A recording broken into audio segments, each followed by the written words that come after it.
Welcome to Power Surge 2020. I am Brian Harman, President and CEO of the United Mitochondrial Disease Foundation. And we are delighted to have you with us for this significant event today. We're excited to bring you a full agenda today and tomorrow with our clinical trials program and family program, respectively. For today's program, we will have a series of panel discussions around clinical trials. Our sponsors will give updates on active and planned clinical trials, and we'll have presentations on COVID-19 and mitochondrial disease.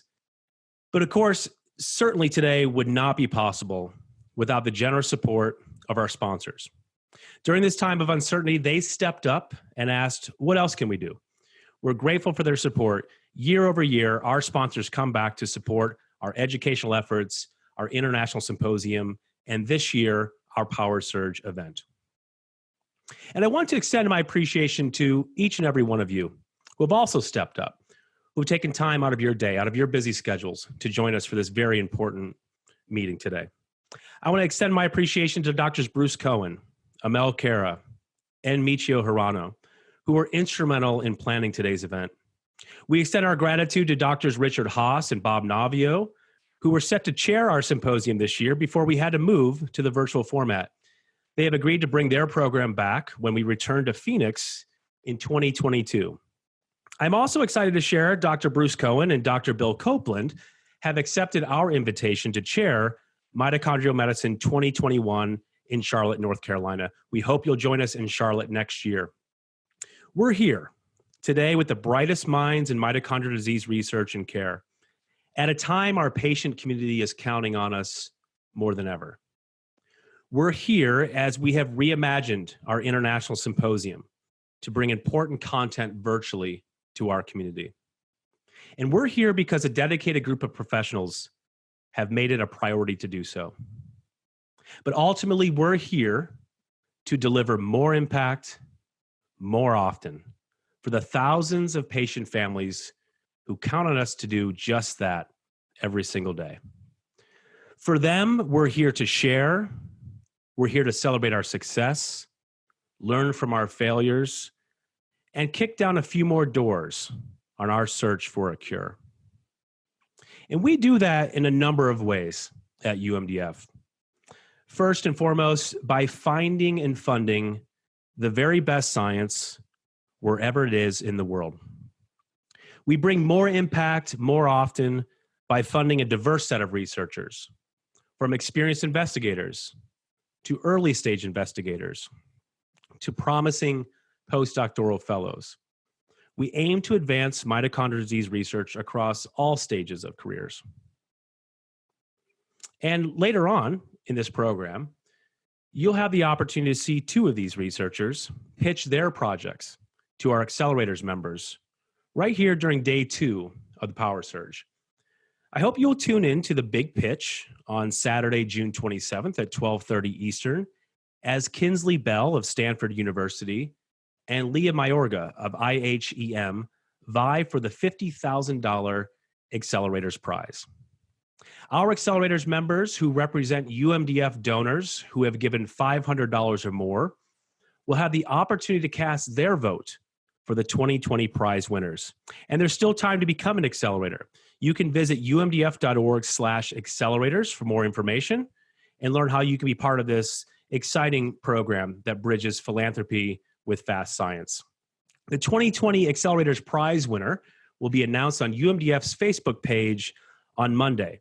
And later this afternoon, we'll be announcing the 2020 prizes for the top early stage investigator and top experienced investigator. So I hope you'll stick with us throughout the day for those exciting announcements. Earlier this year, the Lee Syndrome International Consortium, which is a patient-driven research network steered by 5 of the world's leading mitochondrial disease patient advocacy groups, including the Mito Foundation, Mitocon, People Against Lee Syndrome, the Lilly Foundation, and UMDF, we're pleased to announce grants totaling $179,000 to 6 research teams that are actively working toward improving diagnosis, developing treatments, and optimizing clinical care for Lee syndrome. The consortium continues to advance this roadmap project with a charge to develop natural histories, outcome measures, and preclinical coordination. The Lee Syndrome International Consortium's mission is to accelerate research aimed at uncovering better treatments and therapies for Lee syndrome patients. I extend our appreciation to our consortium partners who have really made this a strong international collaboration and one that we all can be very proud of. All told, the UMDF and its legion of supporters will distribute over $500,000 in research grants this year. This makes us the #1 non-governmental funder of mito research. Overall, we're investing nearly $1 million in scientific activity and key infrastructure projects that you'll hear about later today. Since 1996, we have invested in 120 labs around the globe. And this has led to over $150 million in follow-on government funding. It's more impact, more often. And we're finding better ways to do that, better ways to connect with our community. Later this summer, we'll be launching the new and improved umdf.org website, one that aims to bring critical information to patients, caregivers, and clinicians in a clear and digestible way. We will launch MitoU, a new educational hub with portals for both patient families and clinicians to get up-to-date educational content, view videos, and take self-guided courses. We have strengthened our connection to the Mito community through our new Ask the Mito Doc web series, where we have had thousands of views on our recent COVID-19 broadcasts. We're very grateful for the medical community who have provided key information to our patient families at a time that they need it most. Our new Mito Fridays Bench to Bedside research webinars have brought hundreds of researchers together to discuss important topics in mitochondrial disease research. Representatives from 23 countries around the globe have tuned in for these important webinars. And coming this fall, a new podcast where we will bring to you interesting people in the mitochondrial space, from courageous patient stories to the connection of the mitochondria across science. We hope this will help expand our reach and bring our message to a new audience. So I hope you'll tune into our podcast launching this fall. And of course, we will be back together in 2021 to celebrate the 25th anniversary of UMDF.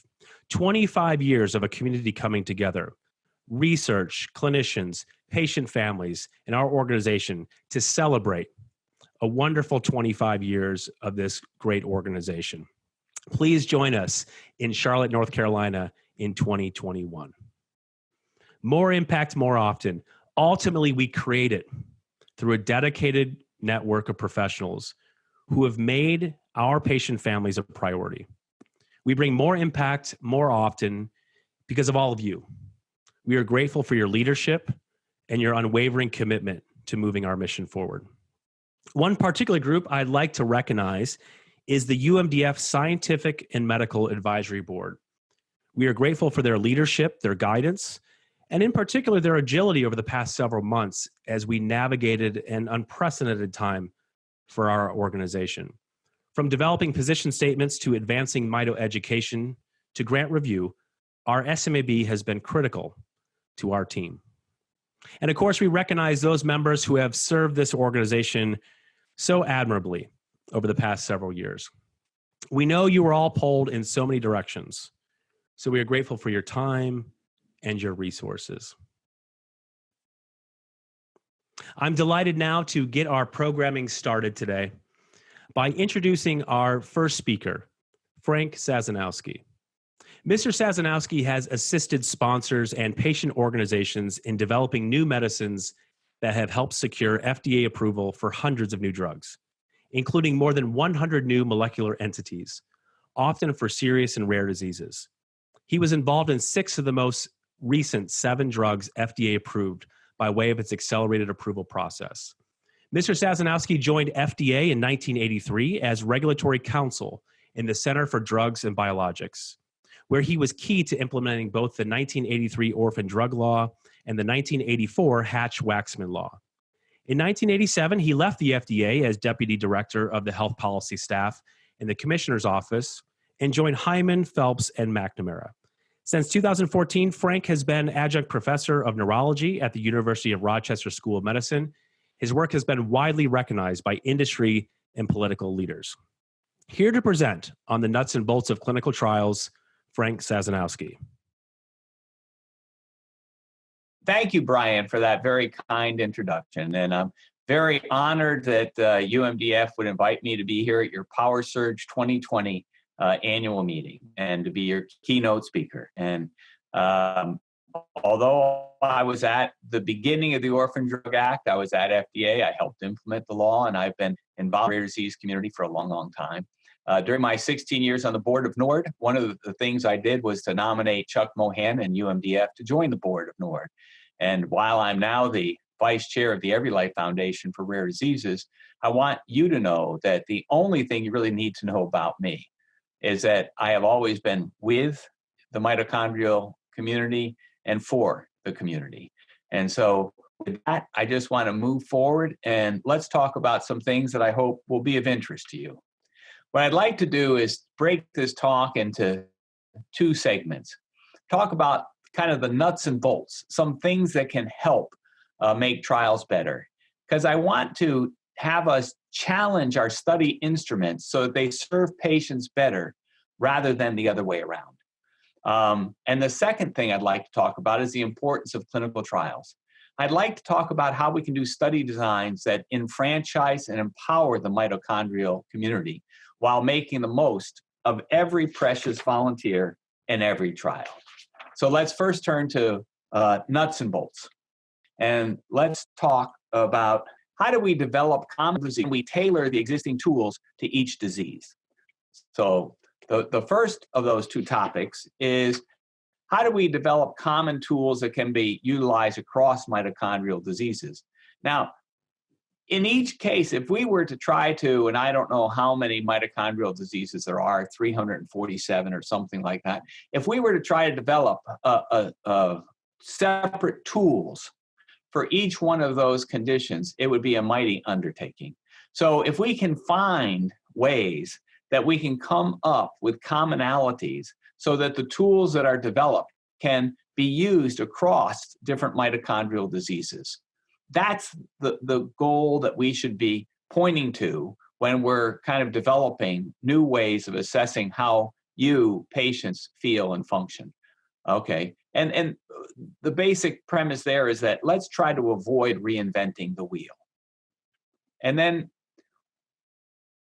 to that end, I have good news to bring to you all, and that is that the FDA is very accepting of having you kind of modify the existing tools that have been validated or are in common use, modify those to make them applicable to you, to your condition. So there are ways that you should explore tailoring existing tools to a specific disease or make them relevant to today. What do I mean by that? Well, let's not start with each disease having to come up with its own tool. Let's take a tool and let's say, for instance, that you have a tool that's measuring, but it's measuring both arm and leg functions, and the study population is non-ambulant. So you would consider and go to the FDA and ask them to use this validated tool, but you're only going to use the arm portion of that instrument.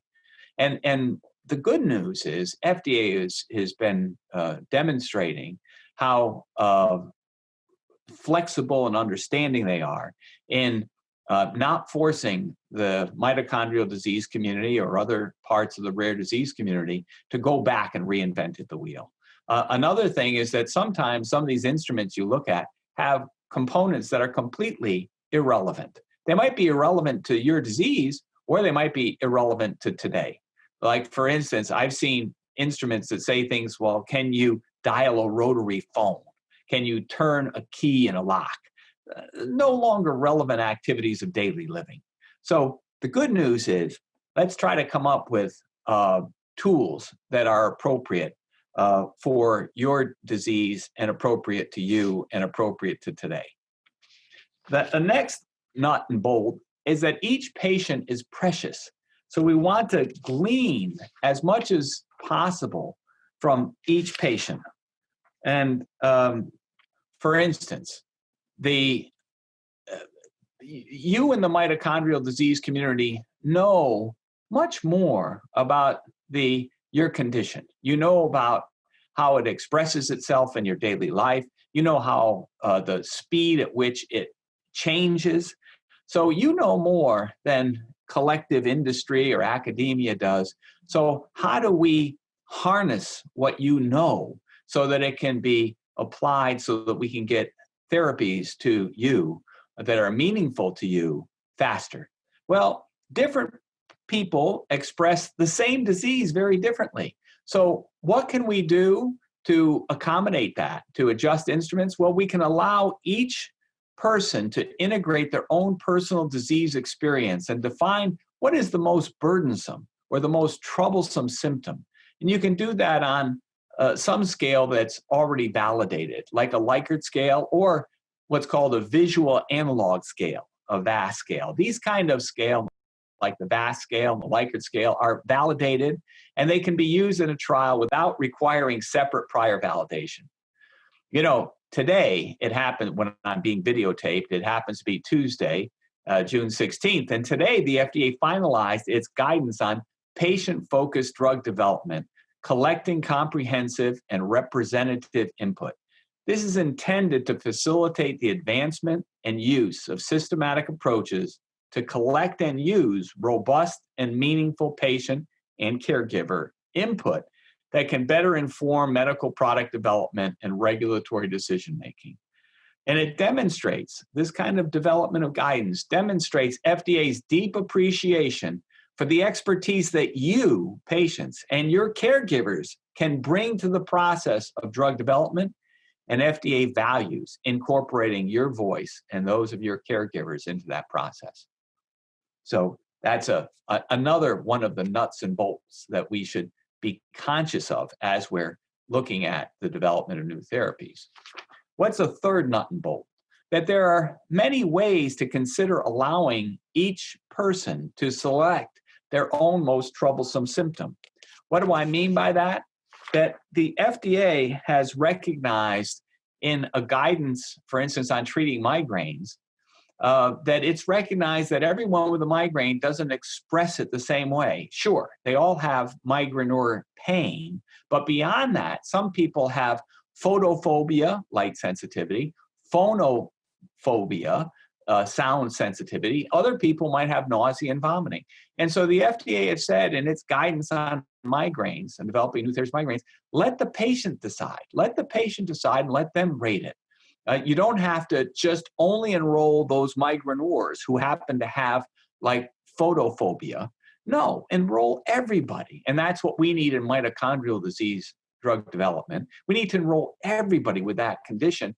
But because it expresses itself different in the same disease, how do we deal with that? Well, you can develop a panel of symptoms that encompasses all the major symptoms in that condition and allow each person to select one, or depending upon the study, maybe 3 or 5. And you can score each one on a Likert scale or a visual analog scale. For instance, you can have a patient global impression of severity by looking at severity of a particular troublesome symptom or burdensome symptom at baseline and at the end of trial by saying something like, please choose the response that best describes the severity of your fill in the blank, most burdensome symptom, function, or activity of daily living over the past, and then you figure out how long the recall period is, and you put it's none, mild, moderate, or severe.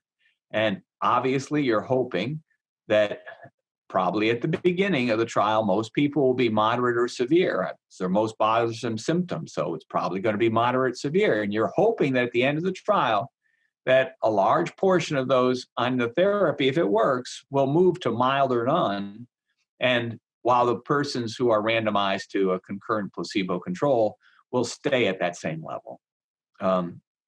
You could also have a patient global impression of change. So you could have a 5-point Likert scale at the end of the trial that says something like, please choose the response that best describes the overall change in your symptom, function, or activity of daily living.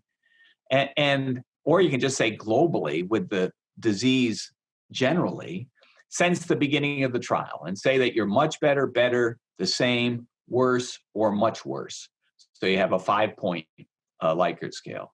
And this kind of thing is likely to overcome recall bias, because you worry about recall bias when you're asking a person to remember how they were at the beginning. But if it's their most troublesome symptom, if this is the most burdensome thing in their life about the disease and how it manifests itself in them, in each person, it's likely that the person's going to have a fairly good memory of how that used to express itself in their lives.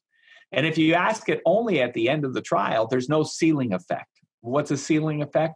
Well, if you ask a person at the beginning how bad it is, and then you ask at the end, well, what if it's gotten worse? And they already said at the beginning, this is about as bad as it can be. That's called the ceiling effect. But if you only ask it at the end of the trial, you can avoid that. So what's another nut or bolt that you should consider when you're doing a trial? One of those is you should consider asking, this is a little paraphrase of John F. Kennedy, when he said, ask not what your country can do for you, but ask what you can do for your country. In the same way, you should sometimes consider asking in our instruments, not what your body has done for you, but instead asking what your body is capable of doing for you. What do I mean by that? Well, instead of counting steps can be really tough. People think that's really easy. They think octography is a good measure. You can just wear some sort of device on your wrist or on your hip and it'll measure. I have to tell you bad news. The bad news is that technology is not there. We've seen many sponsors, I've seen many sponsors attempt this, and boy, it doesn't work yet. Maybe someday it will. So instead of counting the steps, you can say, are you capable of climbing a set of steps? So you talk about and measure in an instrument what you're capable of doing rather than actually measuring it. And instead of asking whether you currently hold a job, because holding a job might be very important in your disease, but are you capable of holding a job? So looking at capability rather than actual counting is another way to kind of tailor your experience to an instrument that will allow the therapy to distinguish itself if it really does work. So in the last nut or bolt is that people can progress at different rates. And so what do I mean by that? I mean that, in mitochondrial trials, I hate to say this because everybody knows who's worked with me that I'm always trying to get therapies developed as fast as possible because people are suffering. And we need to address it if the drugs work and they're safe. And so this is running counter to the way I usually counsel, people. And that is, I'm saying in mitochondrial disease, because sometimes in some people, the progression can be very slow. And so if you run too short of a trial, like a 12-week trial, you would think we approve drugs for things like major depressive disorder, depression, on 12-week trials, sometimes 8-week trials. So you're thinking, that's really serious. How can you then approve that on an 8 or 12-week trial, but you need, Frank, a 48-week trial for us? Well, it's because the progression of mitochondrial diseases, in some people especially, can be really slow. And if you have too short of a trial, you're going to miss the impact, okay? So I want to now change and shift into part 2 of my talk, which is, instead of talking about the nuts and bolts, the instruments that we use, the endpoints that we measure in order to maximize the value of your contribution as patients in trials, I now want to talk about the importance of clinical trials and trial designs. I want to talk about study designs that can enfranchise and empower the community while making the most of every precious volunteer in every trial.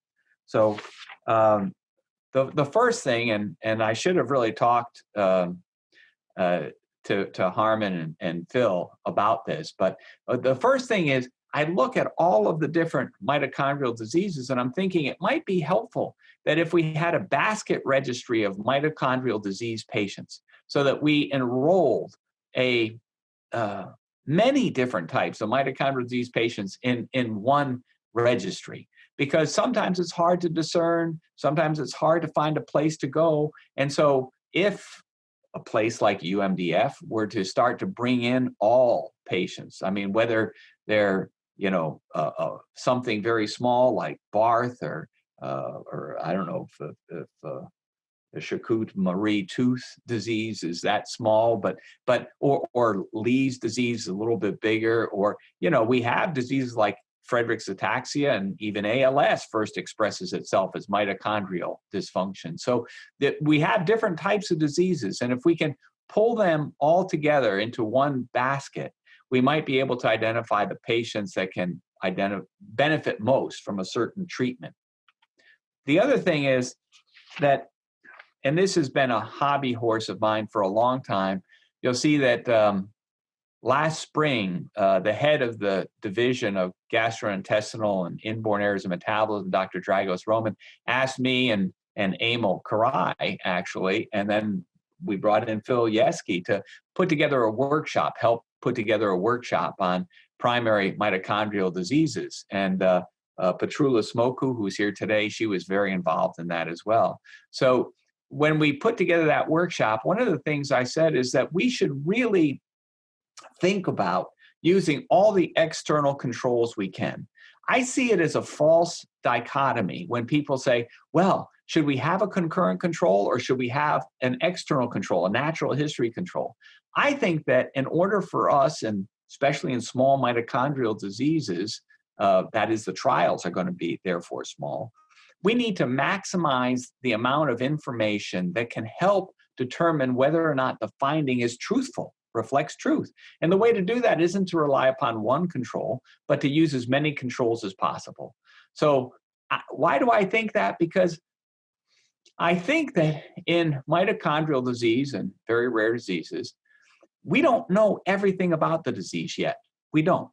And therefore, just by chance, you might randomize people who are faster progressors into one arm or the other arm, just by chance, into a placebo arm or into the drug arm. If you randomize the fast progressors just by chance on some prognostic variable that we didn't know was that important, and they all go into the drug arm, well, then even if your drug works, it's going to fail. The trial's going to fail.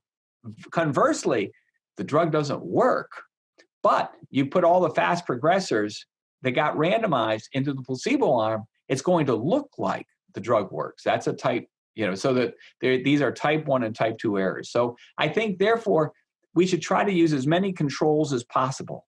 And what do I mean by that? Well, you look at historical controls, and there are basically two types of historical controls. There's a kind of control that maybe you've been asked to participate in a registry, even though nobody knows when a therapy might be in development or there might be a trial, but we want to get information on how this condition expresses itself. So they want to enroll you.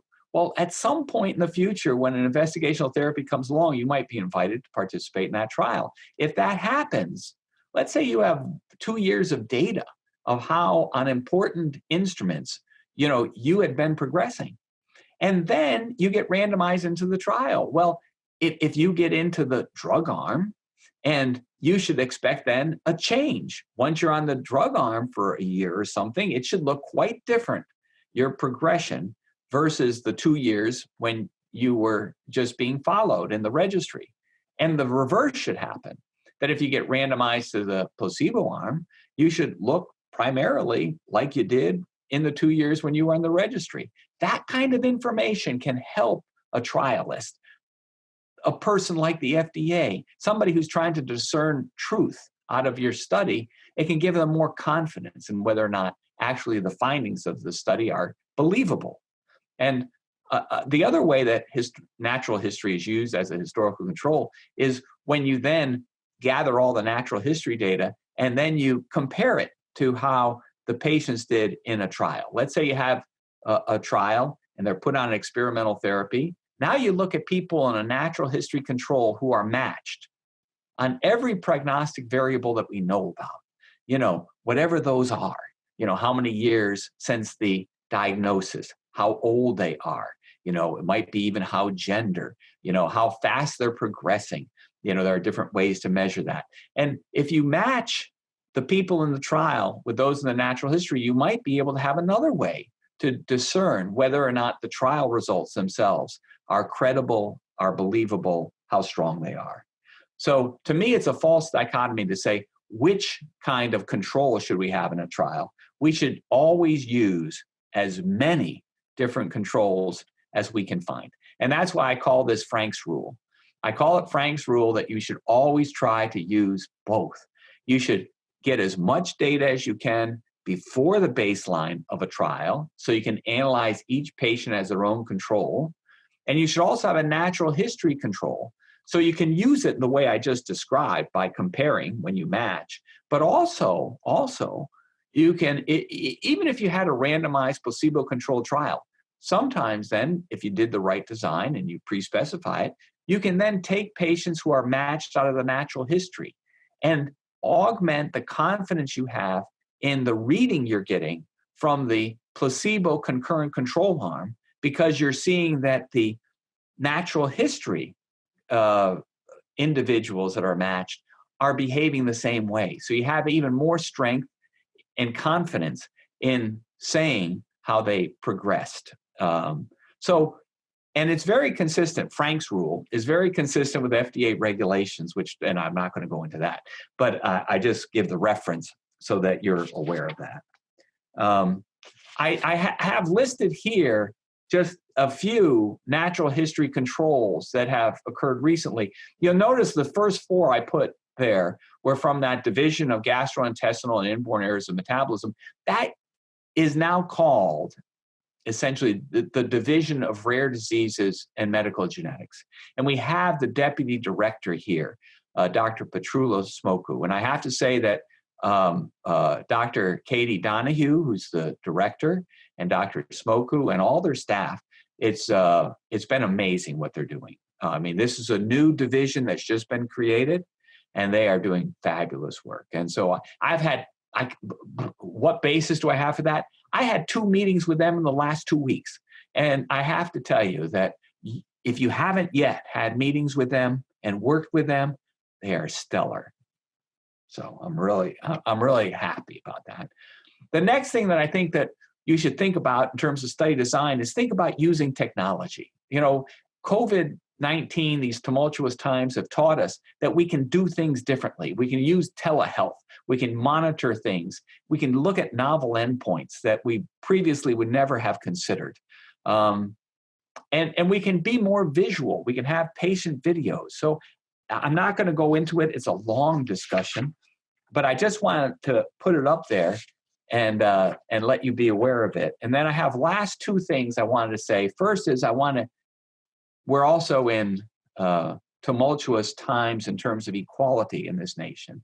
And I think equality in terms of the rare disease patient community, I think with you as well, that I think we should enfranchise the entire disease community. Why? Sir William Osler, who's regarded as the modern parent, I won't say modern father, the modern parent of medicine, said variability is the law of life.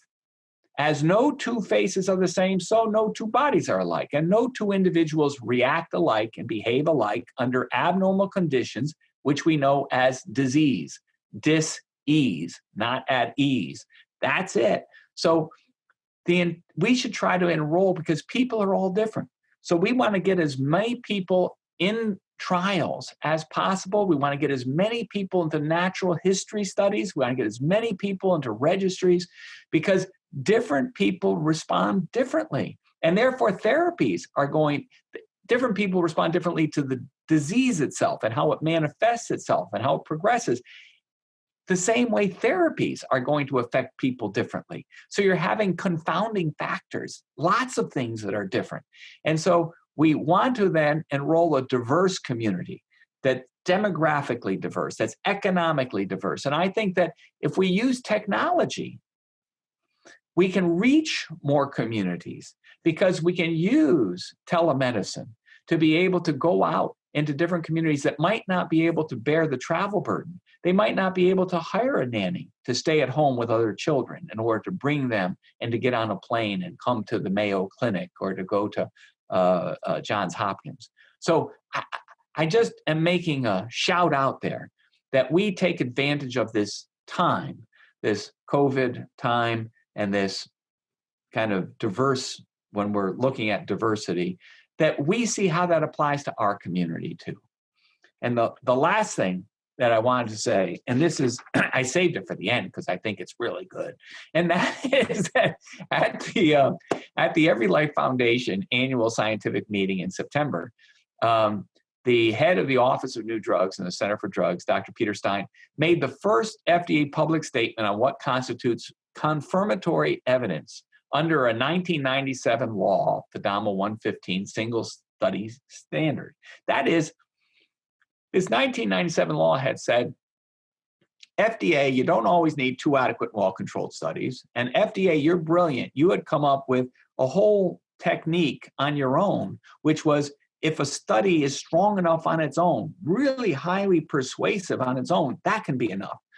But what the 97 law said is that there's a third way. And the third way is you can have one single study that meets the normal standard of a p-value of less than 0.05 on the primary endpoint by the pre-specified primary analysis, plus confirmatory evidence. And this is the first time that FDA described what that phrase confirmatory evidence means. FDA had talked about it, but without tying it to confirmatory evidence. So it was confusing. We never knew what it was. And Dr. Stein did us all a great favor. He went through, he explained this all. Look at the first one is you can look at a trial of a related condition. This was a case, Dr. Rusty Katz, who used to head up the Division of Neuropharmacology, he approved a drug for Lennox-Gastaut because it really worked. That's a kind of a movement disorder in children.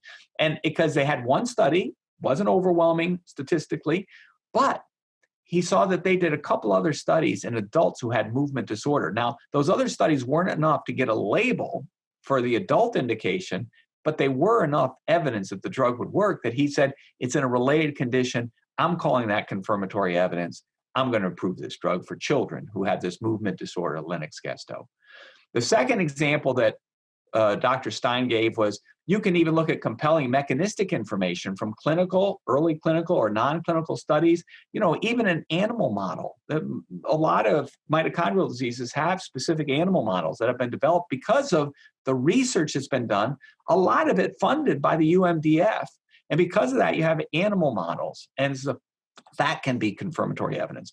A well-designed, described natural history of the disease, when you then compare the results from a study against that, can be the confirmatory evidence.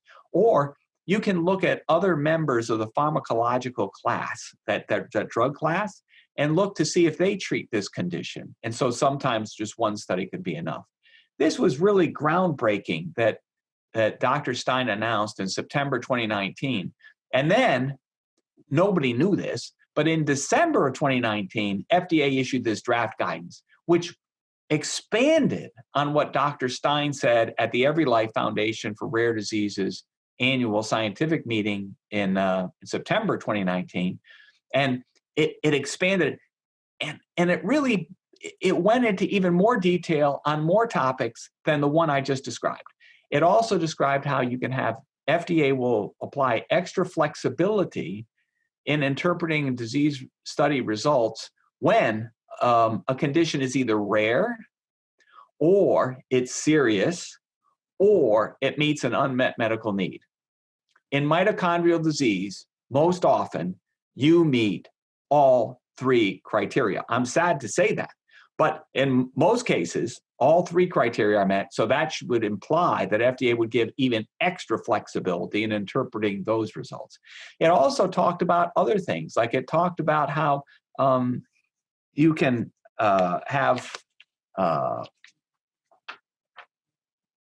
you can avoid, FDA will be looking to try to avoid type 2 error. That is not type 2 error is when you would refuse to approve a drug because it gave you a false negative. That it really works, but the results of the trial led to a conclusion that it didn't work. So it also talked about maybe even changing statistical standards for success, statistical significance standards. We talk about a P of 0.05. It says, you know, we at FDA are even open. If you've got a really rare disease, come to us, talk to us in advance, and maybe, you know, we'll let you set a different standard, you know, because it's such a rare disease. So the FDA has really created of a wonderful gift to the rare disease community in this document. And I think it behooves all of us to then kind of mine what's in here or study it so we can harvest all that is good out of this that the FDA has planted. And so I hope that this introductory keynote address has touched on some topics that are going to be of value to you and will help advance your thinking and your participation as we move forward in developing trials. And remember, most of all, stay strong. Thank you, Frank, for that great overview of the machinations of clinical trials. I'm certain that's going to serve as a great foundation for a lot of the discussions that take place today. Welcome again, everyone, to the scientific program of UMDF Power Surge 2020. It's really great to have you all participating today. My name is Philip Yeske. I'm the Science and Alliance Officer at the UMDF. Our program today is going to have three main themes. The first is mitochondrial disease clinical trials. The second is the impact of the COVID-19 pandemic on the mitochondrial disease community. And lastly, we'll hear a series of updates on key research infrastructure projects that UMDF is involved with. It's a full program, lots to discuss, chock full of information we hope you'll find valuable. So let's get underway.